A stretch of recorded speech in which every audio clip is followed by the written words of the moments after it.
এই স্টেশন থেকে এই যে নিচে অটো রিক্সাগুলো দেখছেন, এখান থেকে সরাসরি ড্যাফোডিল ইউনিভার্সিটিতে এই অটো রিক্সাগুলো যায়।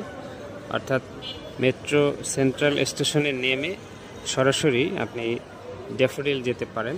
এখানে আলাদা করে আপনার অনেকে পঞ্চবটি যায়, পঞ্চবটি থেকে বিরুলিয়া ব্রিজ পার হয়ে খাগান যায়, তারপরে হচ্ছে ড্যাফোডিল ইউনিভার্সিটি যায়।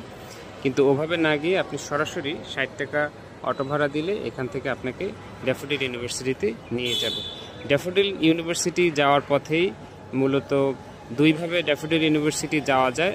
আশুলিয়া মডেল টাউনের ভিতর দিয়েও যাওয়া যায়, আবার খাগান দিয়েও যাওয়া যায়। খাগান আপনি নামলে আশুলিয়া মডেল টাউনের গেট, আর যখন আশুলিয়া মডেল টাউনের ভিতর দিয়ে যাবে তখন আপনি আশুলিয়া মডেল টাউন নেমে থাকতে পারবেন। অর্থাৎ মেট্রো সেন্ট্রাল স্টেশন থেকে আপনি আশুলিয়া মডেল টাউন এবং ড্যাফোডিল ইউনিভার্সিটি একই সাথে এই অটোতে করে যেতে পারেন।